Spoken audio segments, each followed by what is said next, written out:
Good morning. It's early morning and the crowds turn out in force.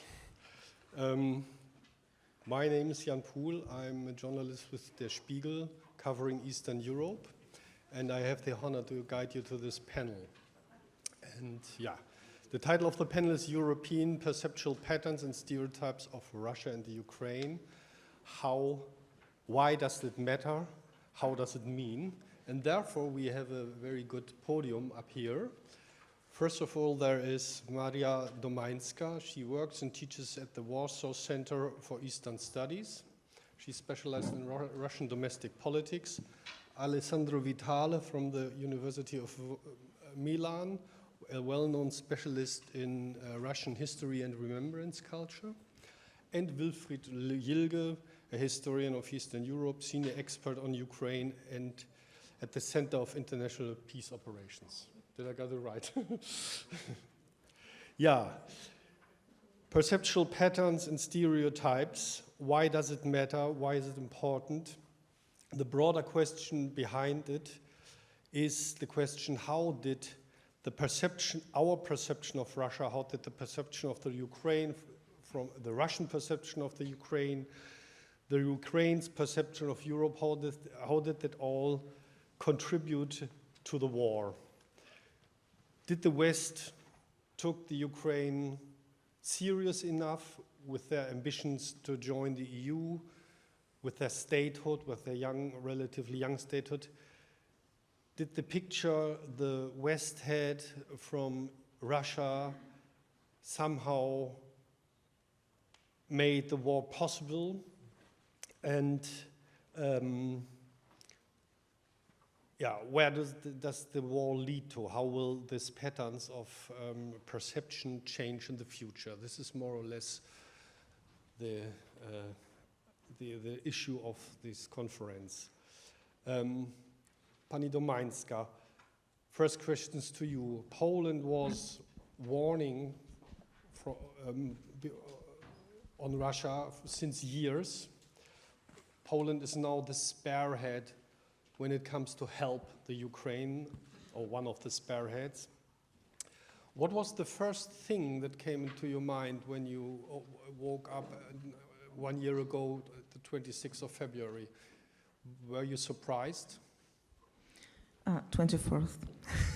24th, sorry. I'm a bit nervous. Well, I woke up around 6 and immediately checked the news, of course. And I was like petrified for 5 minutes, and then I realized I have to get down to work, and I immediately wrote my first wartime analysis. It was on Putin's night speech, and the next moment when I had enough time to focus on my emotions was 2 weeks later.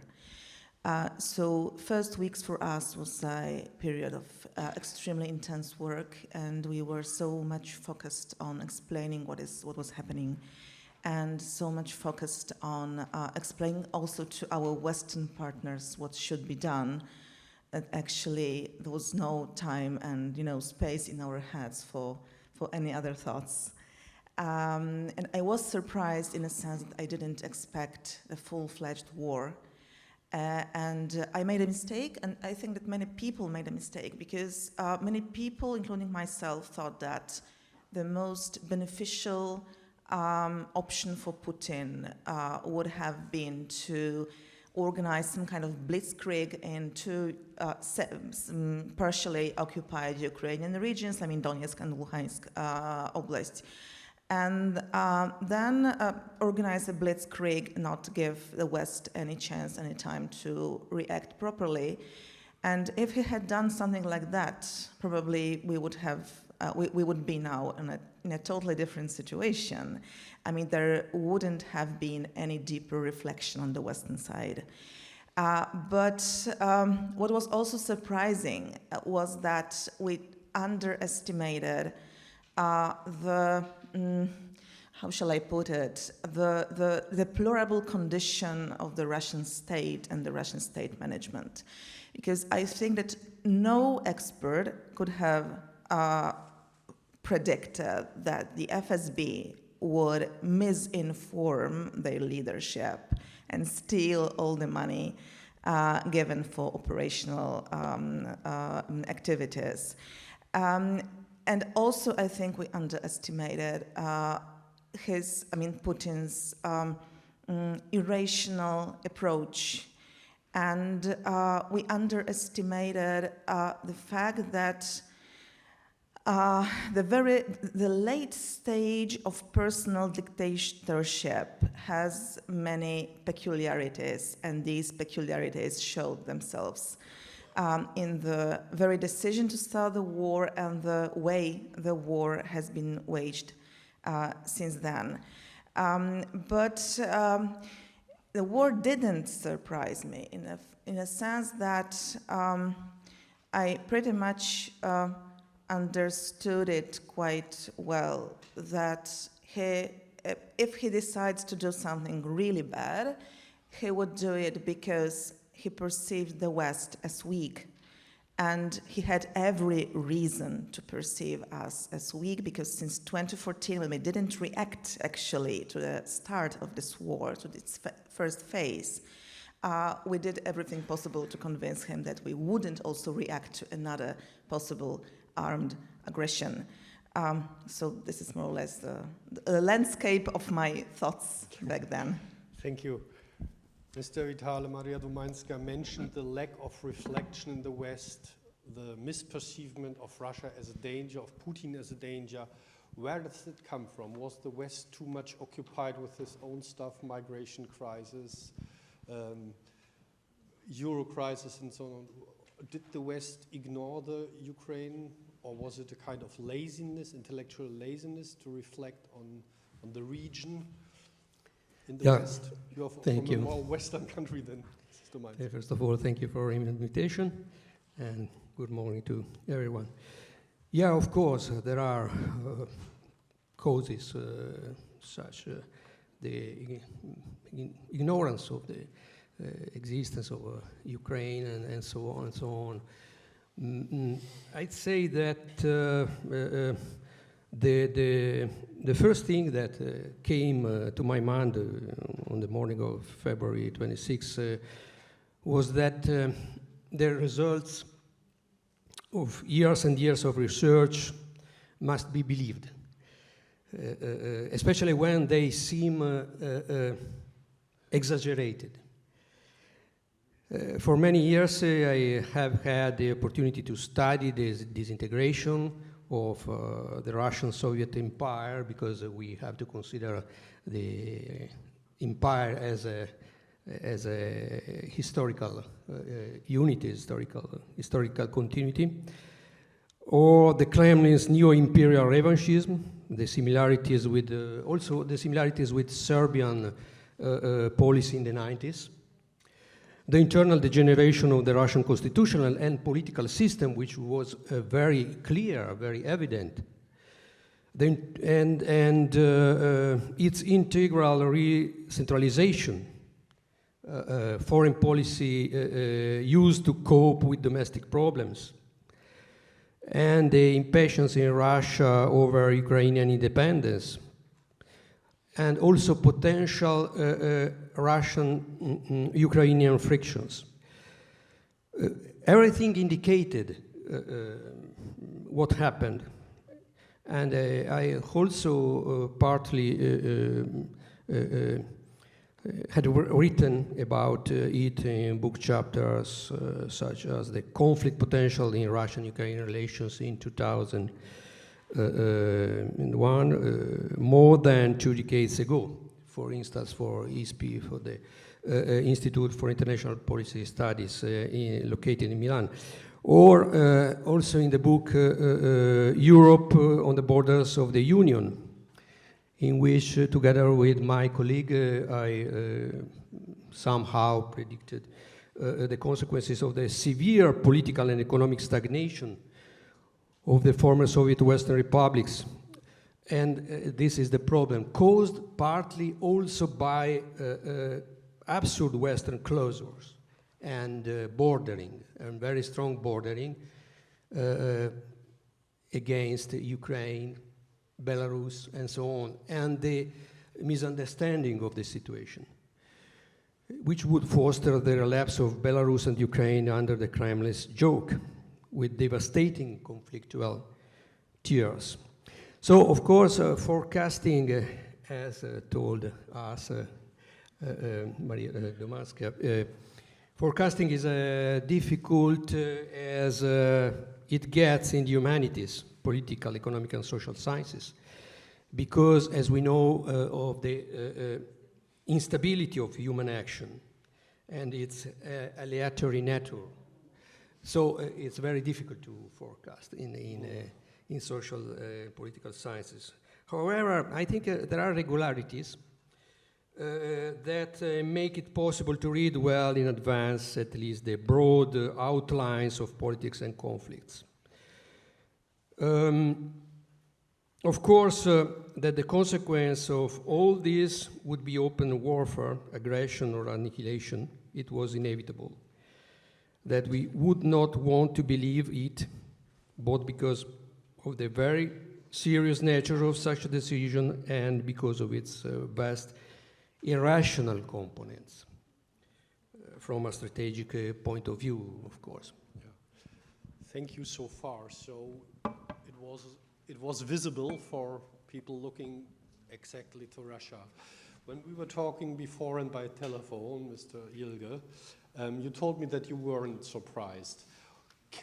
Is there an exact moment in which it became visible what Putin has in mind? Is there a speech or something you could mention where he outlines his warfare plans?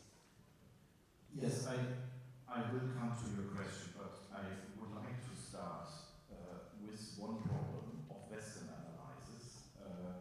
We in the West never completely analyzed the conflict between Russia and Ukraine since 2014.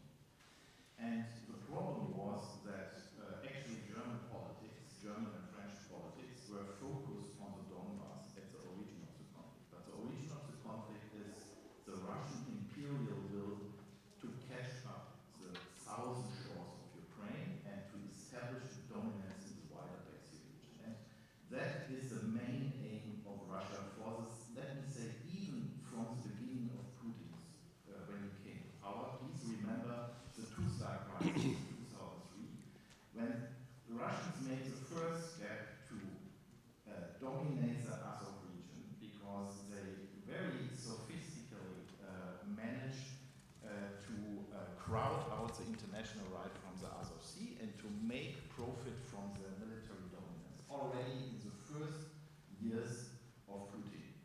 And for me, the main thing where I thought we have to adjust our policy was an attack in the street of Kerch when in 2018, after the illegal, I mean,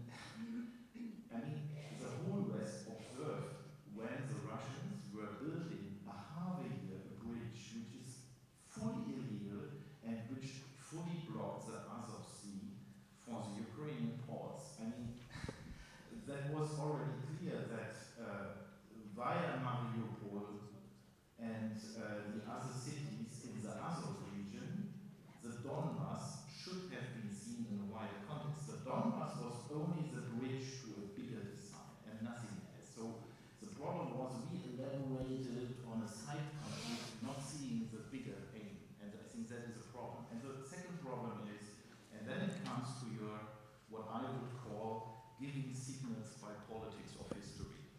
Putin very continuously, since 2010, it already began at latest with the approach of Yanukovych to power. He elaborated on the thesis of one people, that Ukraine, yes, in the beginning Putin said, yeah, there are some differences, Ukraine is a little bit like the Bavarians in Germany, but more or less it is a complementary thing. Yes, he did not every time say it is one people, but he already elaborated on that, and then he continuously radicalized that. Actually, in 2019, when Putin very clearly in his December speech dropped up against the new Russian myth and said that the whole south of Ukraine and the northern shore of Black Sea region is Russian.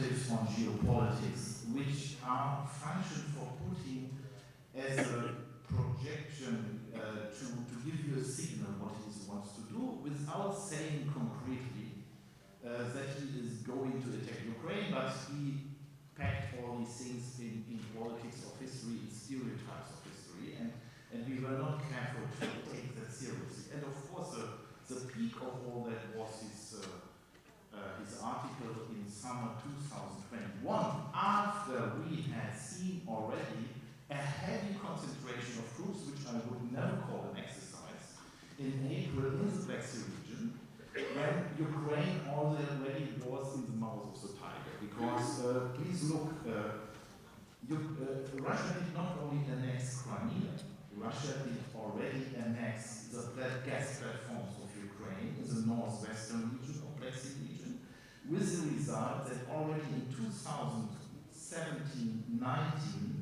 the corridor for Ukrainian ships to go to the Bosphor Strait was reduced to 25 kilometers because you had the Snake Island on the one hand, and you had the ultimate gas platforms which were already militarized by the Russians. I mean, the Russians so clearly violated international law as like the Chinese in the South Chinese Sea. If you look how they closed up big areas of sea, and I think here was a lack of security policy in the West. Yes, we already lost the feeling how hybrid patterns of behavior undermine international law and prepare for a platform to attack something. I mean, that was a clear thing, very important. And when it comes to the December 2021, I mean, I think what was very good in that time, and that was a change already, that the Western services were very clear about what is going on, very clear. The problem was that, and I think that is also something with perception, or also of perception, the Americans, or let me say, the German services, when it comes to the facts on the ground, what was happening on the borders, were very, I mean, they were almost identical with Americans. The problem was that the German and European services thought, an army of 130 people cannot occupy Ukraine. That is not possible because you need a relationship of 3 to 1 for your army if you want to invade. So they looked at the conflict of that concentration of troops like from historical, from military textbooks. The Americans, and that was a different set, okay, maybe he has only 130 troops at the borders, but he has the intention to do that. And I would not say that is irrational. Putin is not an irrationalist. Putin has his own rationality. His rationality was clear. Ukraine is weak. The eastern regions are weak. They will welcome us. And he stepped in the trap of his own misperceptions. And I think that is a big tragedy of Ukraine. I would like to come back to Putin's rationality a little later. At this point, I think we should discuss further why the West didn't react and didn't even see what's going on there. What made Putin dare to realize his imperialistic plans? What, seen from a Russian geostrategic point of view, Ms. Domańska? Well, what did the West miss to do? the problem is that, first of all, too many people in the West were totally infatuated with Putin. I don't know 100% why, but sometimes I have seen and I still see it, unfortunately, among some Western circles.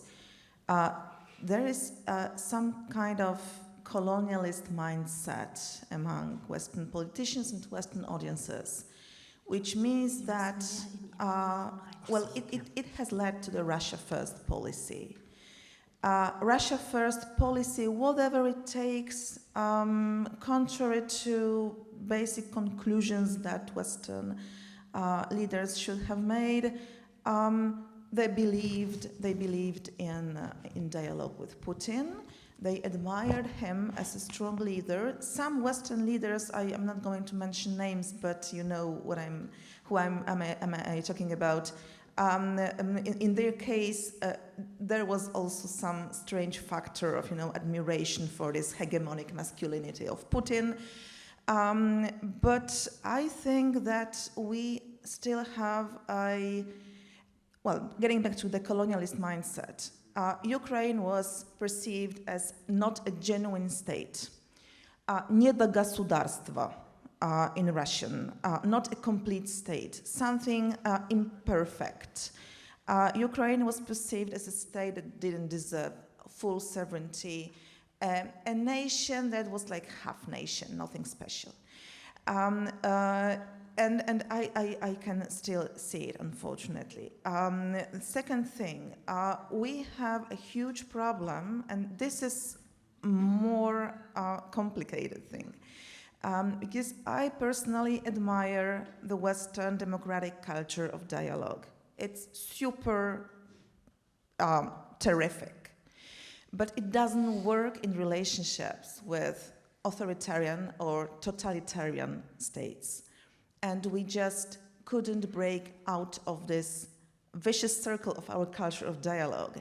So when Putin broke international law again and again and again, French leaders, German leaders were so stubborn to continue the dialogue that he perceived it as a green light for further aggression.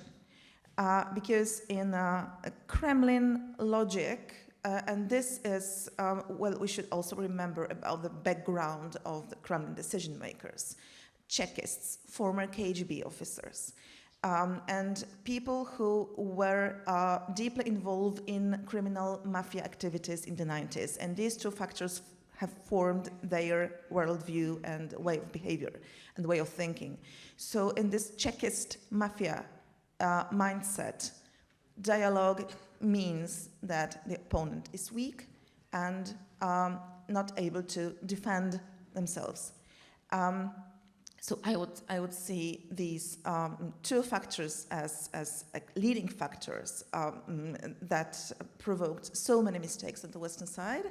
But also, I think that, well, a huge difference between Poland, Baltic states, and the rest of the former Soviet bloc and the western part of Europe is that we clearly remember our fight for freedom. People died in the name of Poland's or Baltic states' freedom. In France, in Germany, in Great Britain, in Spain, in Italy, this memory is either non-existent or very weak. So you are so used to your great democracies that you don't often understand that this is really fragile. And without strong military power and strong military defense, democracy may prove to be just, a bubble that is very easily broken.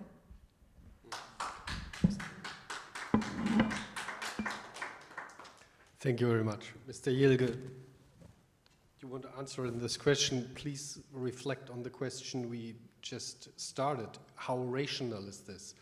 I mean, you have to put in account, to take into account that Putin has, that the war is counterproductive from a Russian point of view. Putin is now a more pro-European Ukraine. He has the half of the world against him, and he's even on the military level is in trouble.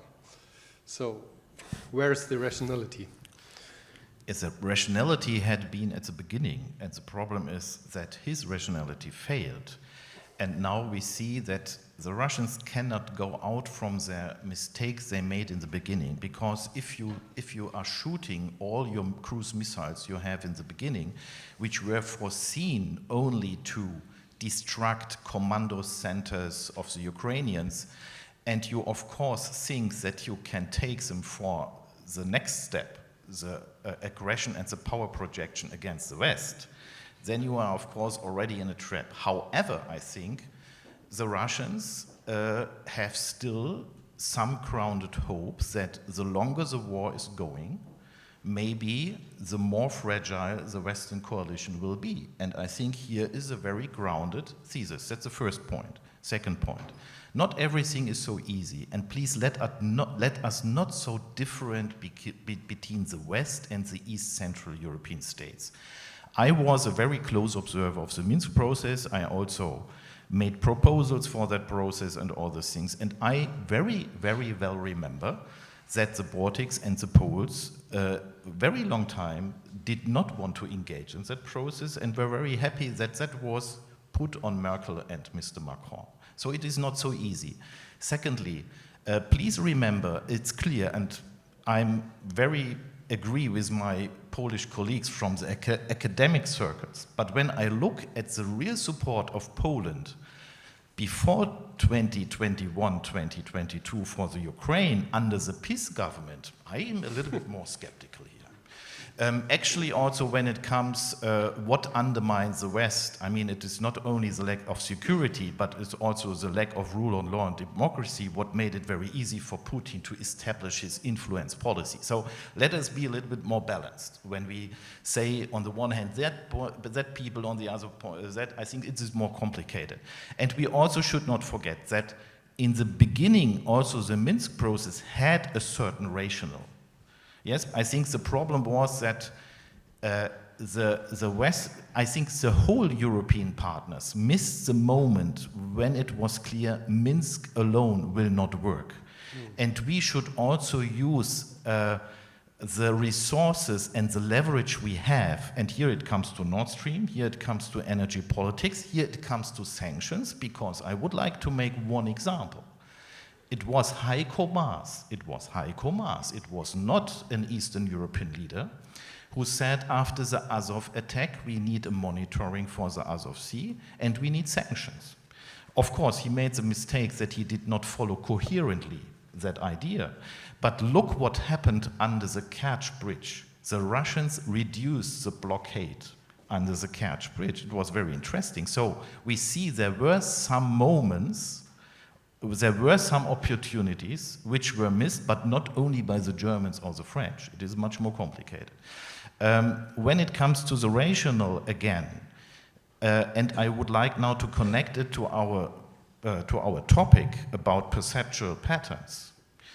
I said that maybe the coalition is not so solid as we hope.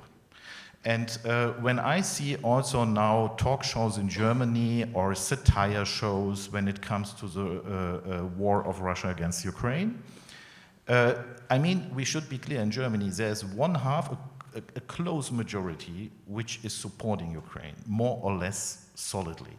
But there are also others, and it is not only in the eastern regions, which say, and here it comes about stereotypes, we will not go for war for an oligarchic corrupted state. That is also still present here in Germany, and here it comes also to how serious we take the Ukrainians, and we have still in our heads, and I think that was actually the problem of Minsk and Donbass, that many people here thought, oh, okay, the Russophones, Russian speakers, is more Russians than Ukrainians, although in academic science we many years already try to show that is bullshit, yeah.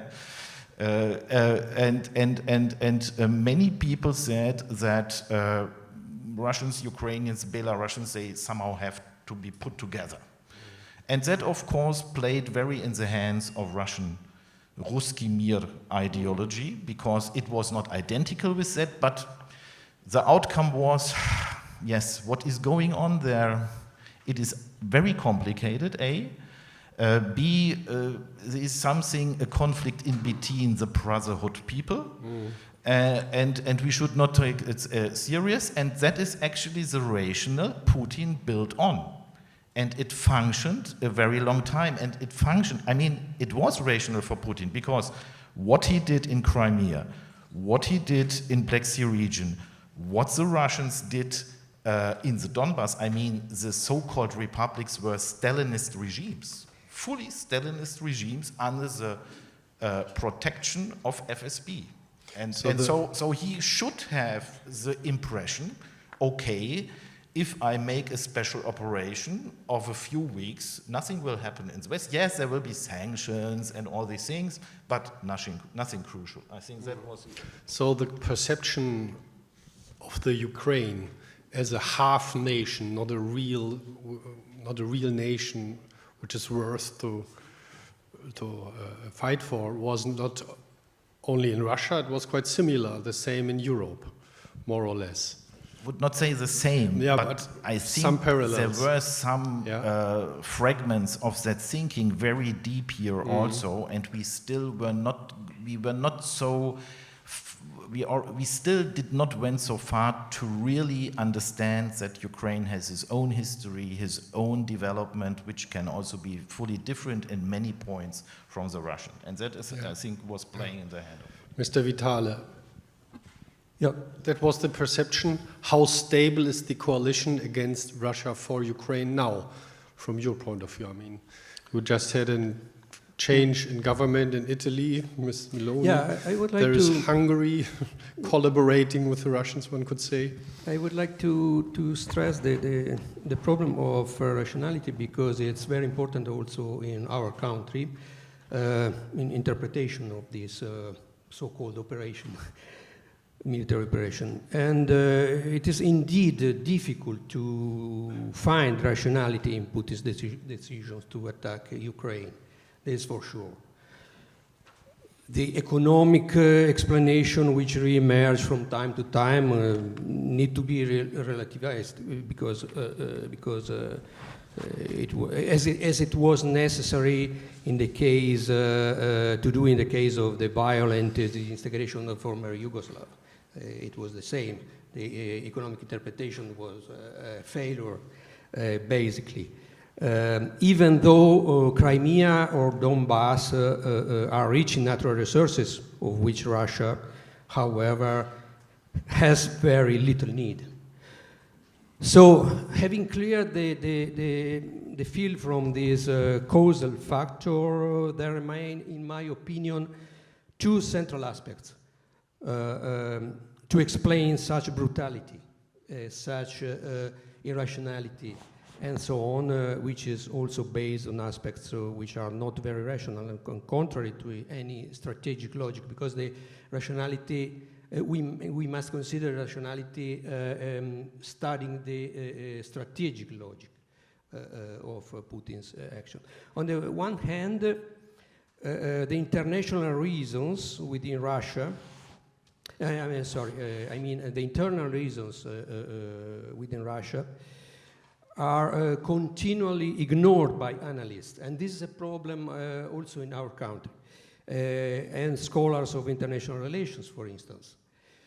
On the other hand, the further attempt, perhaps the final one, to hinder the collapse of the Russian Soviet Empire. But these four mainly internal reasons. I think that we, especially non-specialists of Russia, they did not consider the internal reasons of this war, the Russian internal reasons. And this is a very big problem, because they ignore what happened in Russia in the last 30 years. First of all, Putin has been terrified of color revolutions, the so-called color revolutions, and loss of power for 20 years. He was shocked, as we know, by the end of Saddam Hussein and Gaddafi. Over the past decade, the Russian government consensus and legitimacy became increasingly precarious.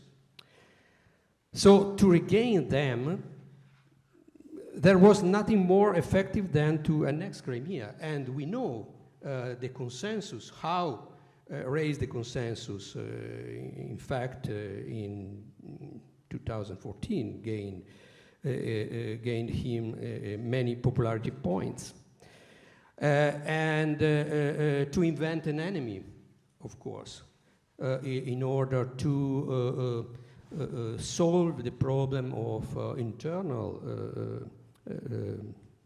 lack of consensus. So, and agitate the problem of Russian minorities, deliberately confused with Russian-speaking ones in the near abroad, which was entirely manipulative. If one thinks of the Kremlin's previous indifference to Russian minorities, to discrimination, for instance, in Central Asia, in Turkmenistan, Russians lost their passport because the Turkmen Bashir, the dictator of Turkmenistan, cancelled practically all the passports of Russians. So very serious discriminations, these, which Moscow did not care about at all. And we can continue for hours to examine the internal situation of Russia, which evolved towards lack of consensus and very serious problem for the political class and especially for Putin. So we must consider the internal situation of Russia, first of all, in order to understand why these decisions, irrational or not rational, from the strategic point of view, we have to understand today. And it explains also the violence, I think. The violence which derived on the very strong centralization of power. Putin can decide everything he wants now. And this centralization was neglected, was misinterpreted in the Western world, especially in Europe, and the consequences of this incredible centralization of power. Thank you. Mrs. Domańska, Putin at least has no strong protest against him, internal protest. Does that mean that the Russians really buy all these reasons for war, these ideological, nationalistic, imperialistic reasons? Do they believe in it? And does that mean the lack of protest, does that mean that they support him? How stable is Russia from now? What do you think? We don't know what people think, of course, because you cannot carry out any credible service public opinion under a wartime censorship. But according to Russian sociologists, like fervent supporters of the war and of the imperialist idea, this is about 20% of Russians, not more. A similar percentage is strongly against this war and against the regime. And the rest, let's say 60% roughly, as sort of magma. I mean, people without established views, people who are either afraid of repression and they don't take to the streets to protest against the war, or they just feel lost and overwhelmed by circumstances. And they are also strongly, severely, harshly intoxicated by the propaganda, which is ubiquitous, I would say.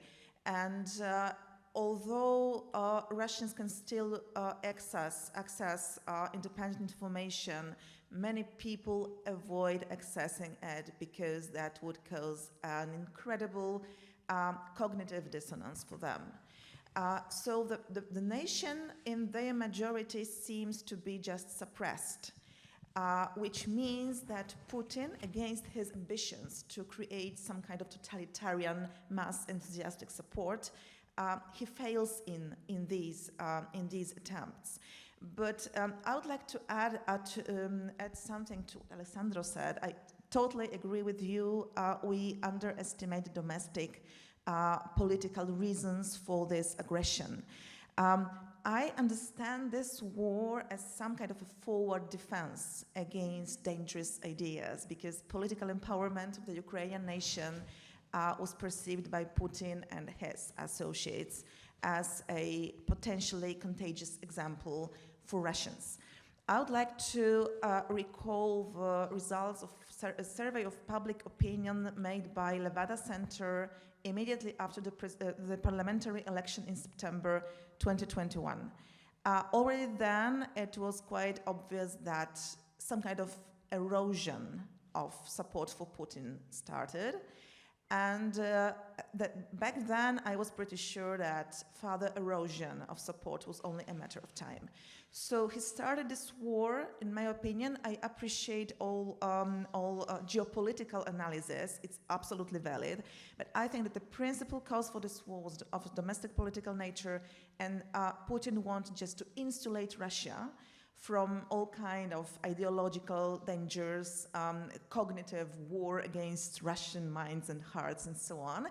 And in this framework, the international isolation due to sanctions is actually beneficial for him, because he can insulate the Russian nation, block it from influence from abroad, and cement his dictatorship, owing to the rising harsh repression.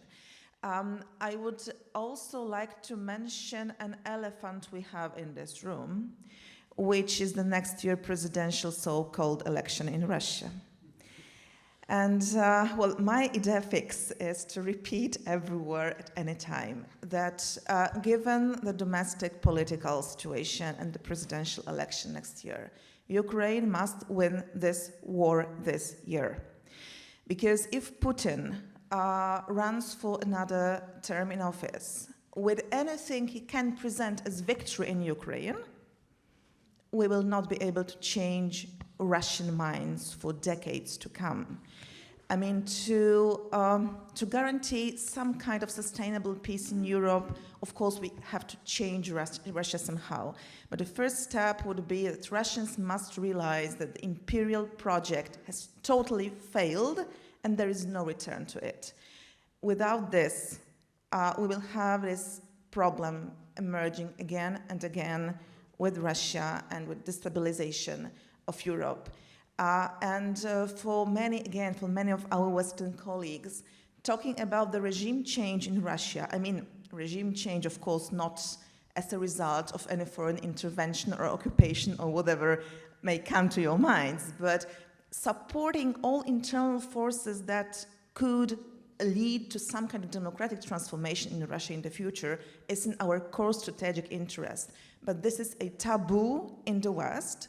Together with another thing, there is also a fetish of Russia's stability cherished in the West. I mean, there is strong fear that if some kind of political turmoil starts in Russia, we will see a total collapse of the 1/7 part of this planet, and we will have a total disaster, which is not true, because there is no domestic premises for any kind of strong separatism or something like that.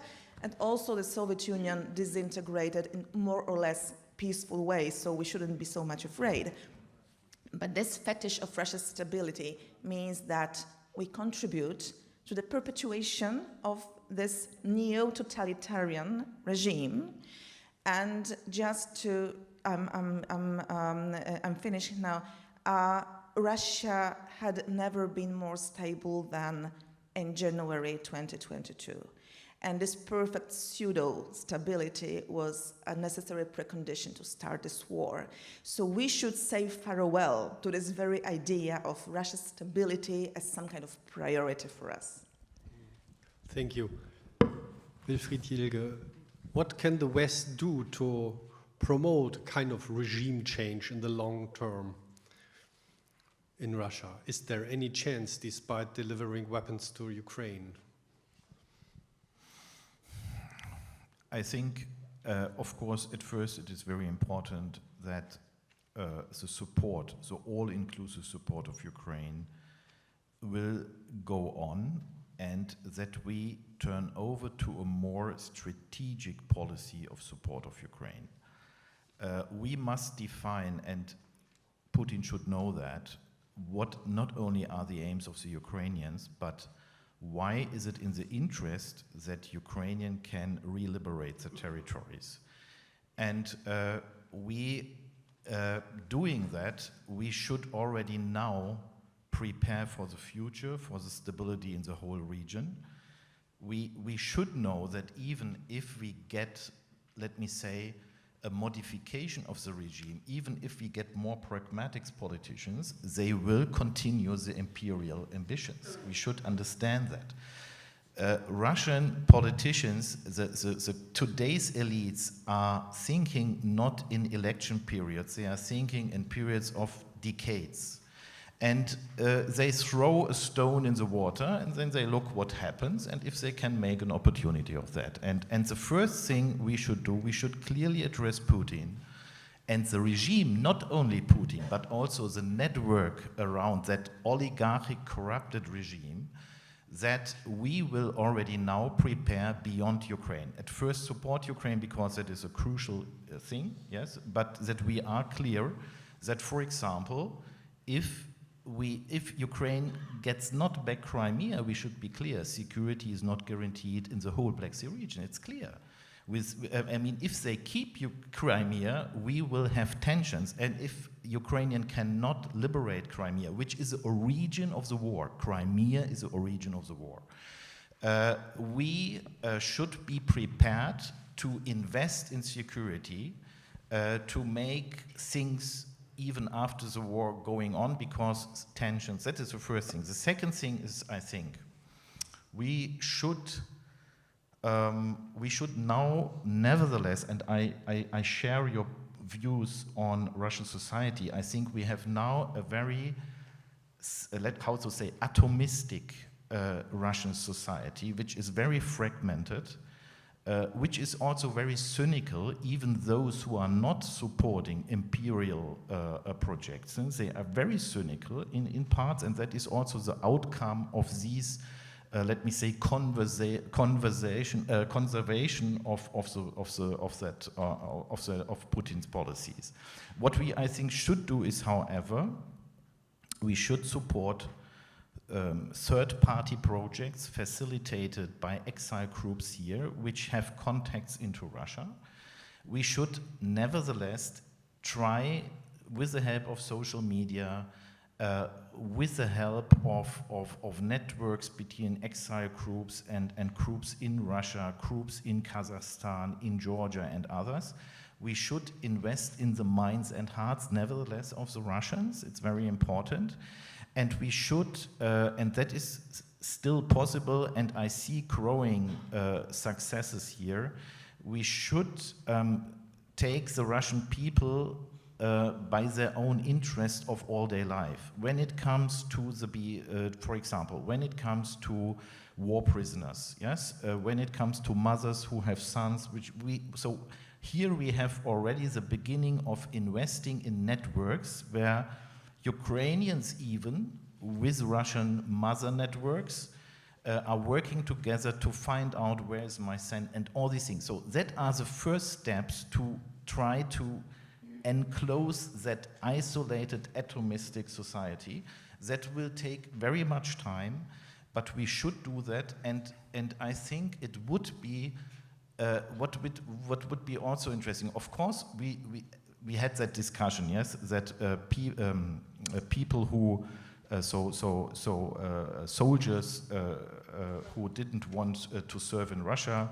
There was, you know, the discussion, we should take them all. Of course, we should not take them all, because not all of them are supporting democracy and all these things. And please imagine if we would take them all, and we have here in Berlin 300,000 Ukrainians, mothers and children, and they see in the all-day life permanently former Russian soldiers. I think that would be, is it not acceptable? On the other hand, we should also support all these people who are engaged in plurality, in democracy in Russia, and we should give them a perspective. And I think that is really important. So we should not fall back into some stereotypes, but we should also know that history is not deterministic. I mean, I very much remember how we celebrated in 1991 with Ukrainian flags, with Russian flags, the independence of Ukraine in Crimea. I was at the moment of the putsch, I was in Crimea.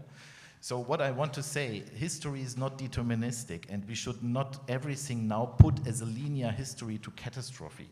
Please believe me, if the things in Belarus wouldn't have happened in 2020, and Putin would not have the possibility to attack from Ukraine with Iskander missile cradles from the northwestern flank, maybe war has not started. It was simply the appetite of this history. Weak flank in the south of the Ukraine, where the Ukraine has no defense, and we had big problems also with state treason maybe.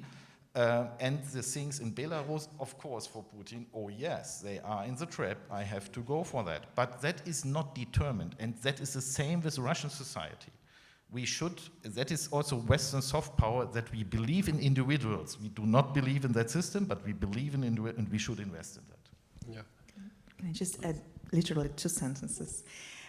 This imperial project and geopolitical revanchism have always been offered to Russians as a compensation for the total lack of political agency, total lack of the vision for the future, repression, oppression, things like that. And the Russians know very well that they cannot influence the course of events. So they have become incredibly pragmatic, cynical, I agree. But at the same time, let's assume if one day some kind of transformation starts in Russia, the same pragmatic people will adapt to it in the same pragmatic way. And also, a positive element in the whole puzzle is that all Russian experts, all Russian activists confirm there is a very strong demand across the board in Russian society for local self-governance. And this is independently of political views, material status, things like that. And we also shouldn't forget about huge resources that we have already in European countries. I mean, a new wave of Russian political immigration. Thousands of activists, independent journalists. These people cannot themselves change Russia, but they can immensely contribute to the future changes.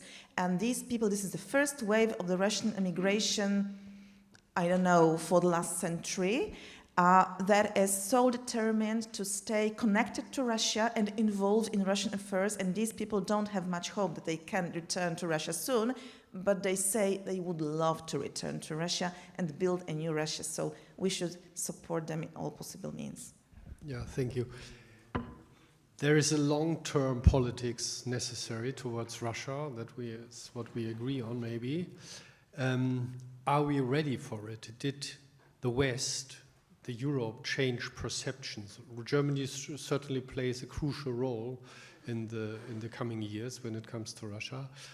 Seen from outside, do the Europeans believe in the German Zeitenwende? Is the Zeitenwende seen from Italy, for example, Mr. Vitale, deep enough? Well, it's difficult to answer. Of course, Germany is the main country, the most important country in Europe, and in Italy, politicians are aware of German politics and so on. But I think the transformation of foreign policy in Germany is very important. Especially yesterday,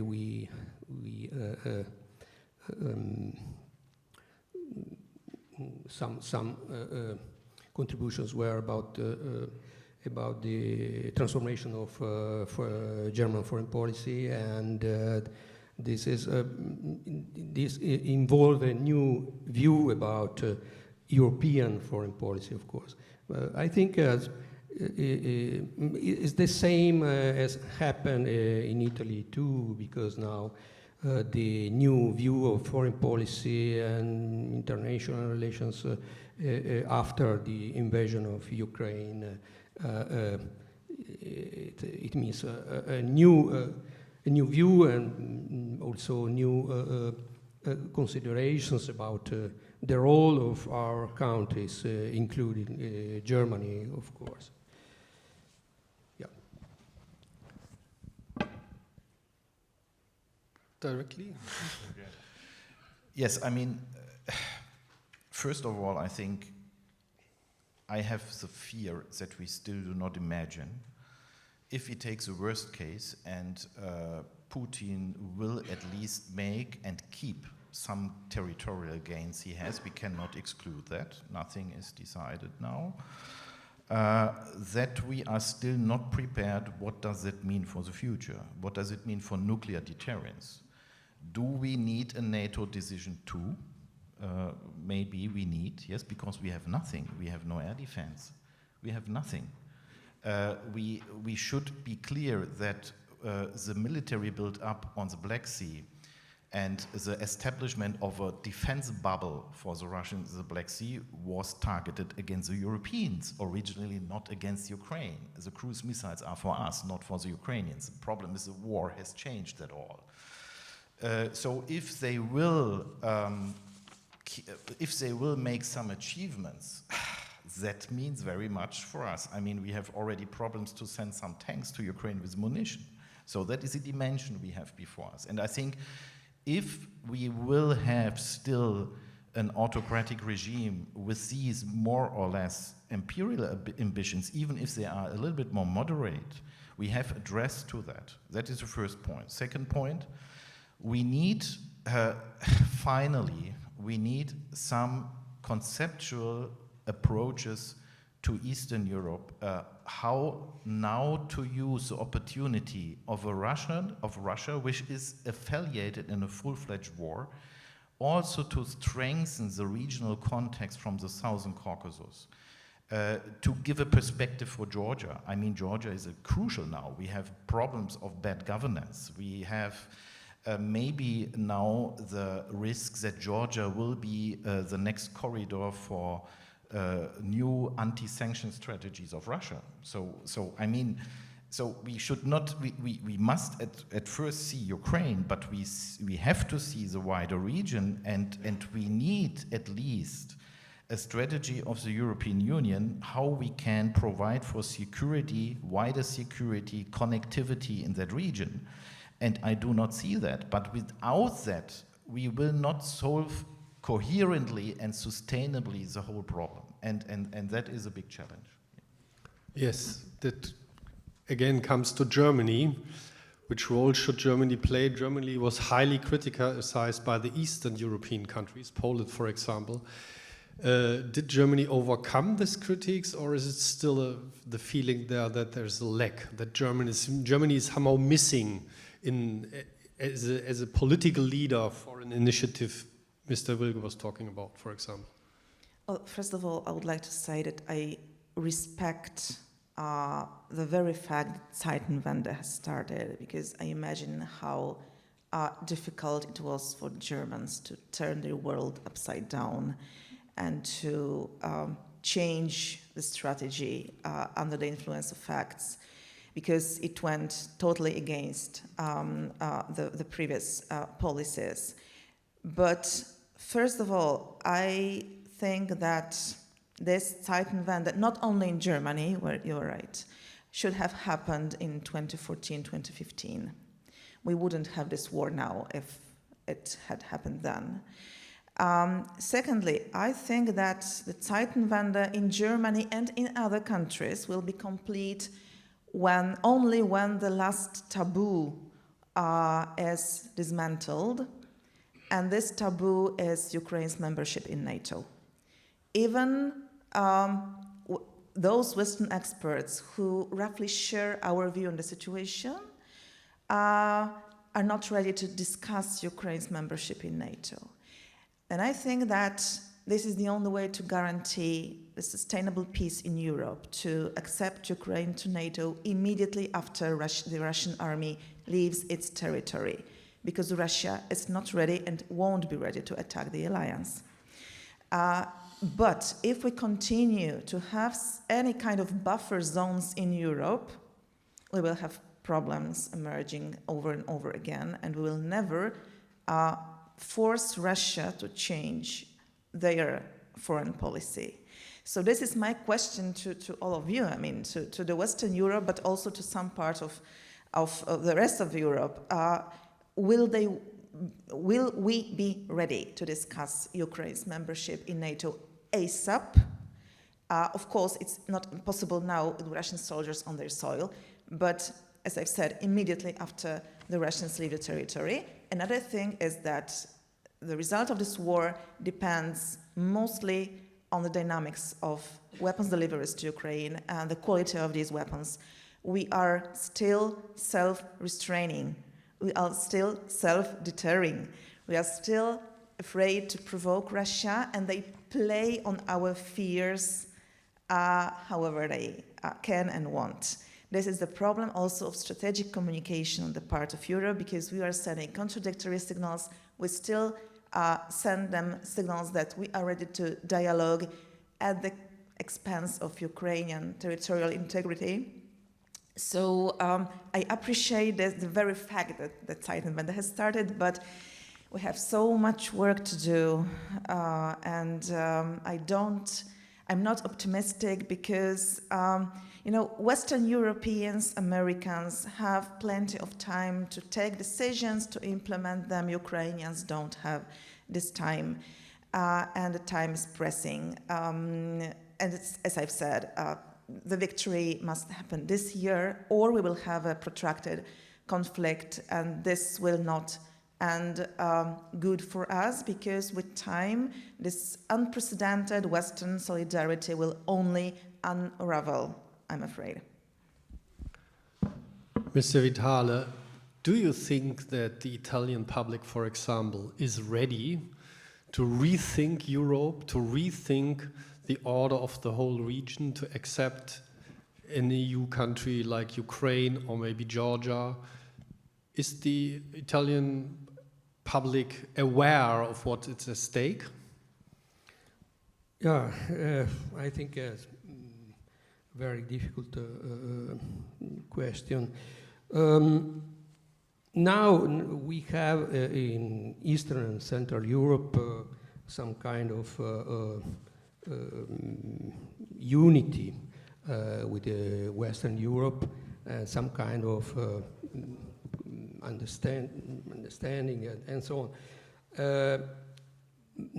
Because all the countries that lived under the Soviet rule, Soviet Russian Empire, had similar very tragic experiences, which today help shape the perception of the conflict. But not only in the main countries of EU, but also in our country, in Italy, there was a lack of geopolitical vision about Europe. So how to understand now the possibility of transform, of change the geopolitics of Europe is very complicated. And but certainly the lack of a geopolitical vision for the region has been there in Brussels too. In Brussels, for instance, as I mentioned at the beginning of our discussion, for instance, for decades, border closures, bordering, and the so-called involution of border, of European border, prevailed of the border. And I remember very well, for instance, the early 90s and how Ukrainians could easily cross the western Ukrainian border to go to Poland, to work in the morning and coming back in the evening. But this situation changed, totally changed, due on the involution of the border. Something that later became impossible due to the involution of the border and its enforcement, its strengthening, decided in Brussels. But I remember very well also how in Polish parliament there were political forces against this transformation, this idea of strong Eastern EU border. Because they know they could very easily understand the consequences, and the consequences, now are very, very tragic. The consequences are very clear, and at the same time, the neighborhood policy was some kind of mere palliative, and it happened, it was approved too late, and so on. So all this facilitated the game of Putin, who had convinced himself that Belarus and Ukraine are not, were of no concern to Western Europeans. So he began the war in Georgia for this reason, and the continued retaliation and boycotts against Ukraine, against the transport of gas and so on, the annexation of Crimea, and then the violent repression in Belarus, which is another historical fact very important to understand if we want to understand deeply the situation in Ukraine today. This is a continuation of a foreign policy, and but this vision, I think, is responsible of what happened today in Ukraine. So it's very difficult to change now this continuity for decades, this continuity of foreign policy, also of EU's foreign policy. Thank you.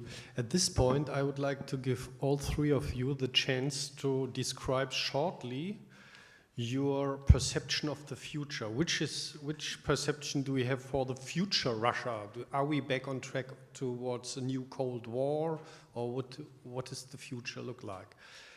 And then I would like to open the discussion to questions from the audience, if there are questions. Please, Wilfried. We can decide. Russia's future.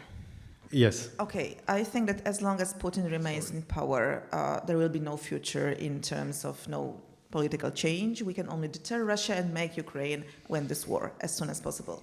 Then, once Putin is gone, a new leadership will emerge sooner or later, and very much will depend on, again, our policies vis-à-vis this new leadership, because it will be automatically weaker than Putin is now and more susceptible to pressure. So my idea is that then we should concentrate on domestic political situation and, for example, not recognize this new leadership unless they revoke all kinds of repressive laws and release political prisoners, things like that. And then we should work out a very careful toolkit of sticks and carrots to make them launch some kind of reform, some kind of transformation. I don't believe that any democracy in Russia is possible anytime soon, but pluralism would be quite easy to implement even at the very early stage of this process. But again, I'm quite pessimistic whether we will be united enough and determined enough to do it. But I think that it would be totally realistic to achieve. So again, a lot depends on us. Wilfried, Jilge, bitte. Maybe I think the problem is that at the moment we are in a situation when everything of politics is connected with the military situation on the ground, everything. So politics and military situation are so close together that many is depending from the outcome of the war, how Ukraine will go out of the war and how Russia will go, how weak Russia will be after the war. That is crucial. That is the first point. Scenarios. I mean, what we see at the moment is that sanctions begin very heavily to work in Russia and very heavily to pressure on economics. We see that the centralized system of governors in Russia is already not so ready and capable to cover the needs of the regions. And here I would only remind another scenario, not a full decomposition of Russia, but breakaway tendencies in Russia. I do not exclude that, absolutely. We saw during mobilization that in sensitive regions like Dagestan, we also have the outbreak of old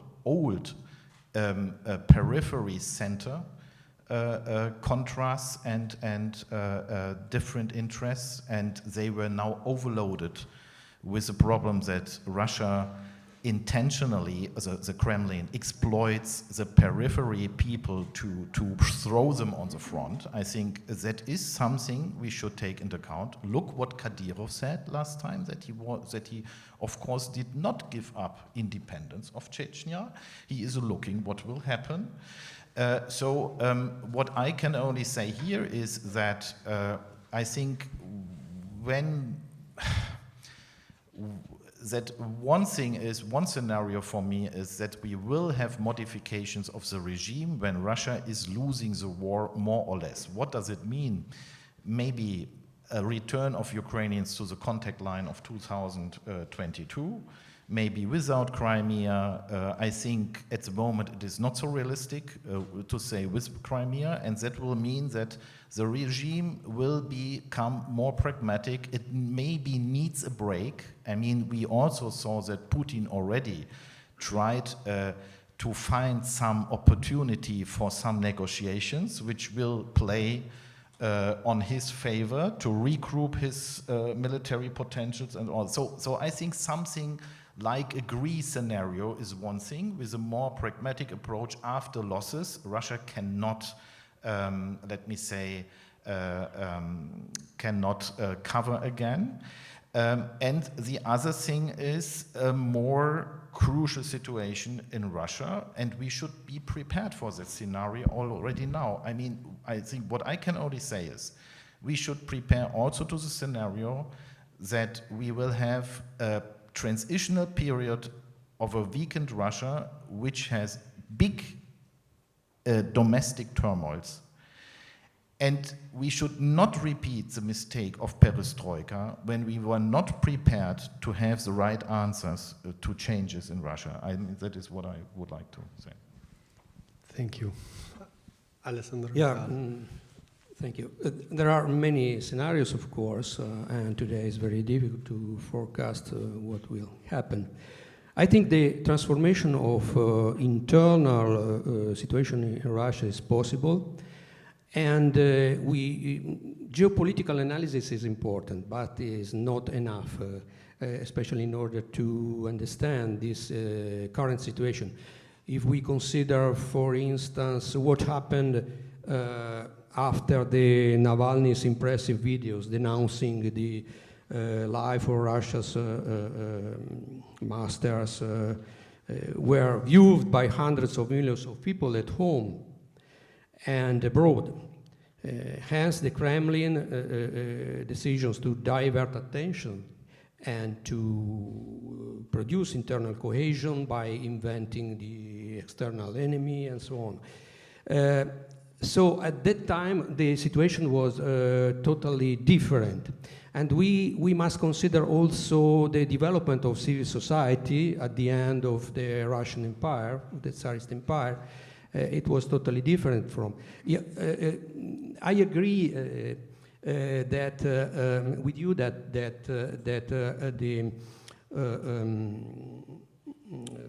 atomization of Russian society is very high level, and it depends, of course, on the legacy of the Soviet time, very long Soviet time.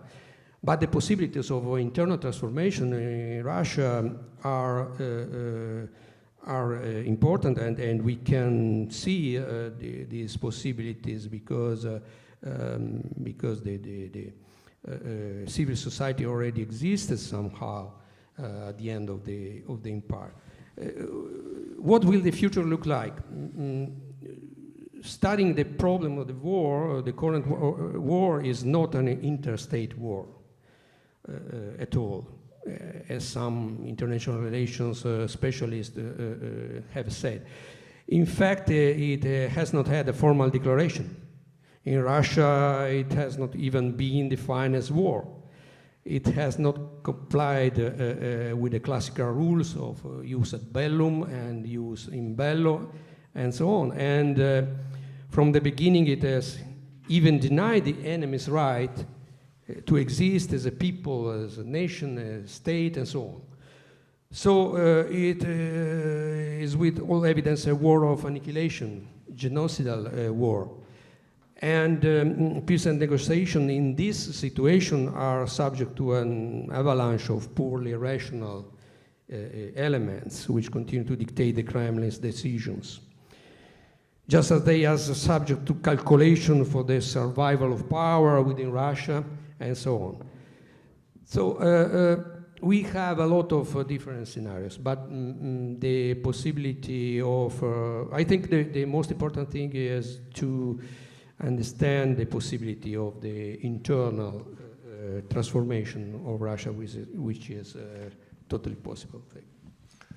Thank you very much. Are there questions from the audience? Shortly. Please, I see we can only a few questions take. Please. Thank you. I know we're at the end of the panel, but I have a very short question to Maria Domańska. You spoke about it is very important to win the war before the presidential elections. What means to win the war for Ukraine, for Russia, or to lose the war? Thank you. If you could elaborate more on this. Well, for me, Ukraine's victory is regaining at least all the territories.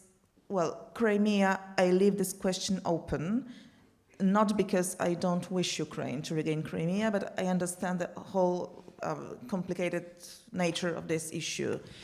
But it won't be victory if Ukraine regains the territories as of 20th February last year. I mean, it would be too little, definitely. So at least all the territory with Crimea, like pending, possibly maybe. For Russia, well, any other scenario, anything that would be less than that would be Russia's victory.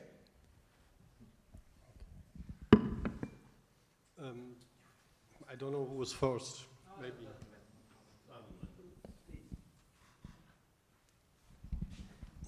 I had a short question for Mrs. Domańska. Sorry. For Mrs. Domańska. Recently, I have noticed many news about a huge and deep militarization of Poland. It's a notice, for example, of 2 days ago, that the government of Poland just subscribed a contract with the United States about $10 billion for HIMARS missiles. And the other notice is about Abraham tanks, etc. Do you think that this militarization is because Poland is afraid that NATO would not protect Poland, or it is just to show to Russia that Poland will be a strong military country? Or and a question for all of you: do you really think that furnishing arms, weapons at any cost to Ukraine will not bring the West in the front of a nuclear war? Thank you. Mr. Ray, please.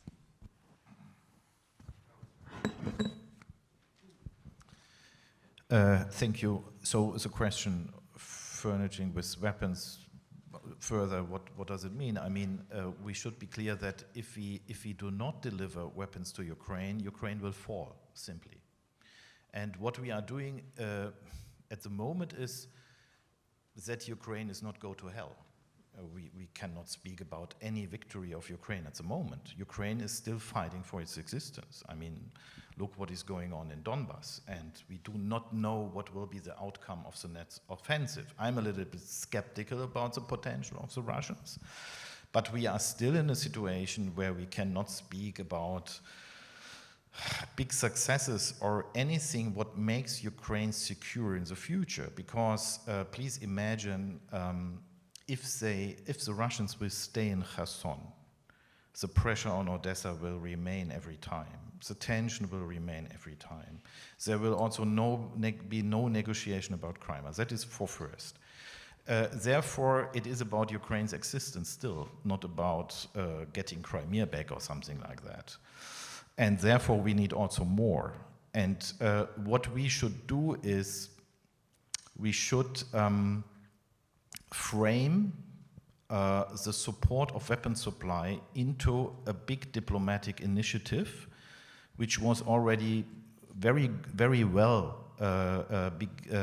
started in the G20 summit in Bali. So what is very important, every time to make a mantra about the UN Charter, that we are very far under the escalation. So the West is not escalating. And we should clearly speak about, loudly speak about that in order to further isolate Russia, actually when it comes to India and China and the global South. That is very important.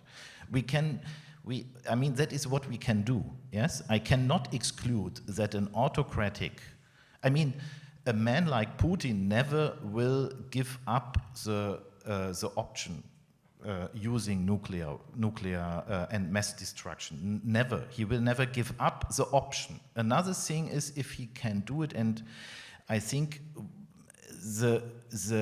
at the moment the possibility is quite low because at first, I think the Americans very clearly communicated that they will not remain passive if Putin will take a nuclear strike, and we do know what will happen when they then will shoot out command centers in Russia. It will lead to a war with the West, and Putin has no interest in that because he is not capable to cope with the war with Ukraine. So at the moment, it is not very likely. And I think the other problem is we should also see the other side of the medal. The risk is as well there if the war is going on without any decision, because that also would Putin make think how I can end the war. I mean, that is also very dangerous. So to wait and to be passive is as well as dangerous, and we should balance now what is the better option. And the better option is to be careful but consequent and to frame the things in the right moment. I mean, if we would have sent tanks in October when Putin started an unprecedented bombing of cities of Ukraine, the things would have looked like in a total another way. And what you never should do is, you never should, of course, frame your own potential as an escalation when there is no fact that there is any escalation from the other side. You should every time bring Russia to international platforms and say that Russia is unprecedentedly escalating the war using cruise missiles for cities, for civilians, not for negotiations with superpowers, but for civilians. So that is very important. Second point is, that we should not so much speak about that. You should be quickly, you should be clear, and if you have here big discussions about your weaknesses, I mean, Putin is smelling weakness. That is actually that is a main characteristic of the decadent West, and long discussions and weakness are bringing the Kremlin circles to think about other things. And that is also a big mistake because we still do not really understand how these Kremlin people are functioning. So I think it is quite limited, but we cannot exclude it. The last question comes from over there. Thank you. I would have a question which had been inspired by Mr. Vitale. First of all, I'm Ionescu from Romania, is my name, Ionescu. He said two key words, it seems to me, which is establishing at the same time a pattern of what is going on now in Ukraine, and which is, to my mind, it's specific to the 20th century, end of empires. So my question is if we would it would be useful, and it's for all the panelists, it would be useful to analyze what is going on now in Ukraine, this Ukrainian-Russian war, against that background of the processes of ending empires in the 20th century. Colonial empires, maritime colonial empires, continental Russian empires, and so on. And in such a way, it seems to me that we would find out if history is a deterministic, development. All the empires all along the history had disappeared. And in such a way, the Russian Empire is doomed to end in a way. So how useful would be such kind of paradigm, of pattern, for actual development in order to understand not only the Ukrainian conflict today, but also the duration of the demise of Russian Empire against the background of, for example, the end of Spanish Empire, the end of British Empire, with some cycles, Argentine War, I don't know, Ireland, and so on, and in such a way, having a better understanding than we are endeavoring today to get out. Thank you. Mr. Vitale. Okay, thank you for your very beautiful question and very interesting. Yeah, I'm strongly convinced that what is happening today is the attempt by Russian elite, by Russian political class to stop the disintegration of empire. Is an attempt which began with the repression in Chechnya, in internal part of the empire, and now using violence is the further attempt to stop the disintegration which began in Belarus. We forgot the very important role of repression in Belarus, but it was the first step, I think, of this attempt to stop the process of disintegration of the disintegration of the empire. Maybe the last attempt, I think, and it will be very difficult for the Kremlin to control, of course, the Ukrainian will and to stop this disintegration. But it began in Belarus. It began in Belarus. And now the aggression on Ukraine has provided the tool to attempt not so much imperial reconquest, but I think what I see as a further attempt to hinder the long collapse of the empire, which is very important for Russians. I agree with the considerations already we heard yesterday about the Russian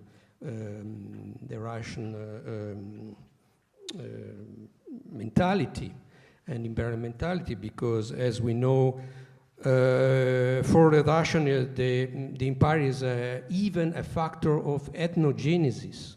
So Russia without empire is something not thinkable. And it means that they cannot find their own identity without outside the imperial dimension. So the worst thing about this attempt to stop the disintegration of the empire is that now it continues with violence, which it was impossible, practically impossible when? In 1991, why? When the split, when the Soviet government and Russia's Russia's split, and they were one against the other, and due on the split loyalty of military. At that time, it was impossible to use the violence. It was